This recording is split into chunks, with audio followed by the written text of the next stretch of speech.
President Donald Trump has weighed in on New York City's congestion pricing, put this element up on the screen, saying that it's dead. He's going to kill it. Congestion pricing is dead. Manhattan and all of New York is saved. Long live the king, posted Donald J. Trump to his Truth Social. This was, curiously, a significant amount of leverage that Trump had over Governor Hochul, who is now under pressure to remove Eric Adams from office. I didn't even think of that dynamic. There was some sense that she didn't want to cross Trump because she didn't want the congestion pricing to be nuked. That leverage is now gone. Trump really leaning into this King Donald routine that he started here. He also, the White House posted this, we can put this next element up, a mock-up of a fake Time magazine that's Trump wearing a crown with "Long Live the King" written under it.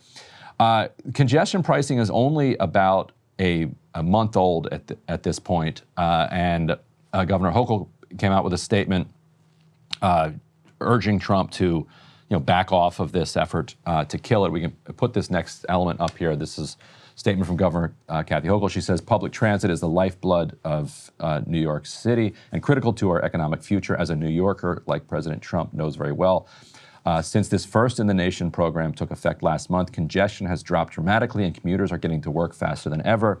Broadway shows are selling out and foot traffic to local businesses is spiking.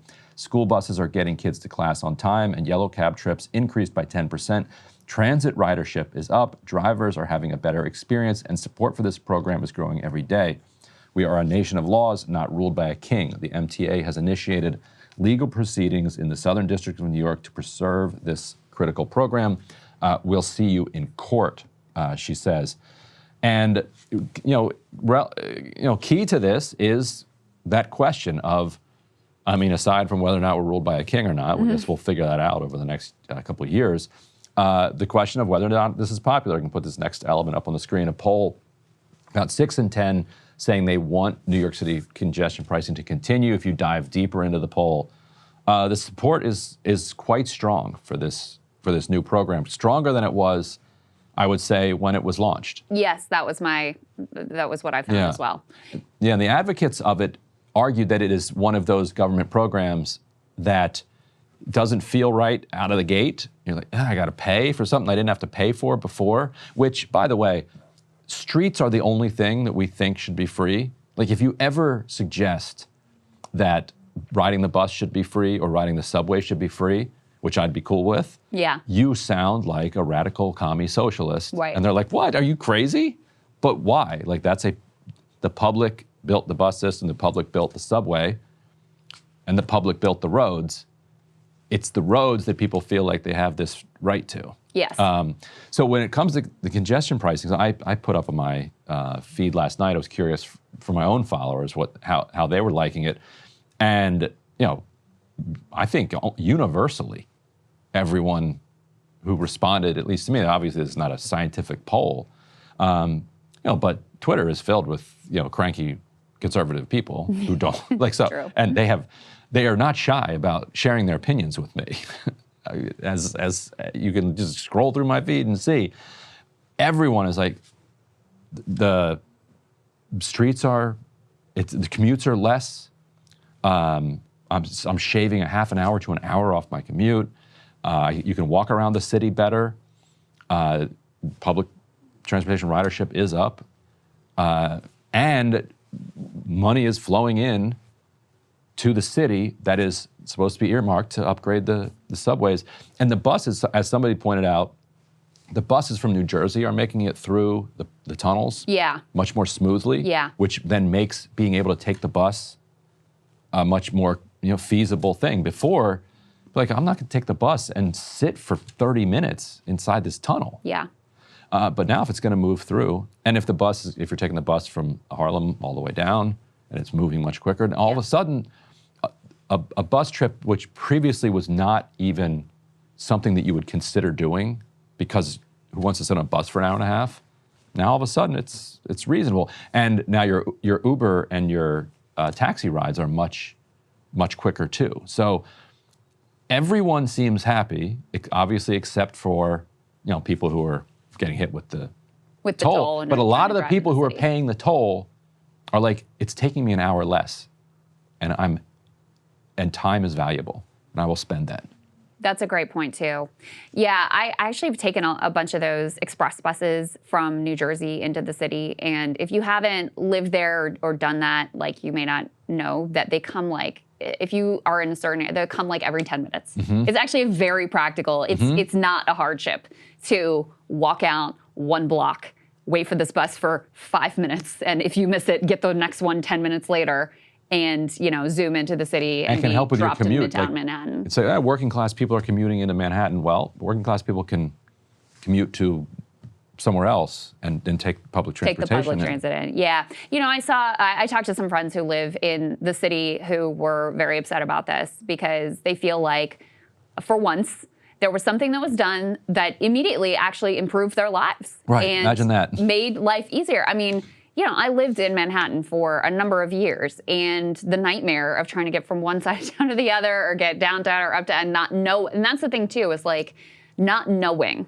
Is this going to be a day where it's going to take 30 minutes? Is it going to be a day where it takes an hour and ultimately I just bail out and walk the last mile or whatever, you know? And to have that level of predictability and just ease of movement, it really is a sense of freedom that people had gained with this congestion pricing because it had made such an improvement. And then to have Trump just come in out of spite, effectively, and totally reverse it, I think that this was a material improvement for people who live in New York City. The other piece here with the long live the king part is I feel a little bit gaslit in the same way with Elon Musk's Heil Hitler thing. We're supposed to pretend that you didn't just do the thing that we saw you do. Don't get mad about us calling you a dictator when you're calling yourself a king and a dictator and sharing this fake Time magazine of you as a king on from the official White House Twitter account. Also, this wasn't some rando. But, I was saying to you earlier, I also think it is a little bit of him trying to reclaim his power because it is true that Elon, of the two of them, seems like the much more powerful entity now. Trump is mostly out playing golf. The number of days he's played golf already in this administration is quite extraordinary. He wants to do the pieces he wants to do. And a lot of it does feel like it's been sort of handed over and outsourced to Elon. So I think he also wanted to reassert himself a little bit here. The Eric Adams dynamic is interesting to me. And by the way, that this is really popular because Kathy Hochul is actually taking a stand in favor of it. And this is the most weak-kneed, pathetic Democratic leader you can imagine. Appealing to the suburbs. Yeah, exactly. And so the fact that she is stridently and in multiple posts aggressively defending congestion pricing tells you just how popular it is with New Yorkers, not just some tiny sliver of lefties in Brooklyn or whatever. I do think that it probably makes her more likely to exercise the power she does have to remove Eric Adams from office. But, she's been meeting with a variety of leaders, getting their opinions on that. Apparently there's some concern. I don't know what his numbers are at this point. They can't be good. There's this just a knee-jerk assumption that he still has strong support among black voters in the city and in the state. And I just maybe, but I haven't seen the polling to justify that. I would think that they would be disgusted with the, corruption and self-dealing and cozying up to Trump as much as or more than anybody else. And yesterday you had a significant number of black elected officials coming out and supporting Eric Adams as black elected officials. They were saying, as a black elected official, we oppose Kathy Hochul removing Eric Adams. So there is, at least on the elected level, that kind of pushback being organized. Yeah, but that doesn't necessarily mean that they speak really for anybody but themselves. And also, there are other black elected officials that you could have in that office who are interested in the seat as well. So it would be Jumaane Williams who would become mayor, right? Yeah, that's right. So and which would be kind of amazing because he's just kind of a radical lefty Working Families Party guy. Yeah, it would be a pretty dramatic ideological shift from but also Trump de facto. Also a black man. Yes, from Trump de facto running New York City, as he apparently does now, to having a Working Families Party lefty. And Trump should go spend some time in New York. He hasn't been there the last month.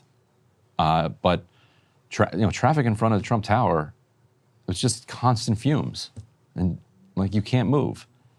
He should go check it out. Maybe he'll like it. I mean, if it's all at the whim of the king, then the king needs to maybe get in his chariot and go to New York City. Increasing the value of his properties within Manhattan. It absolutely would. And that's the appeal to make there. Yeah.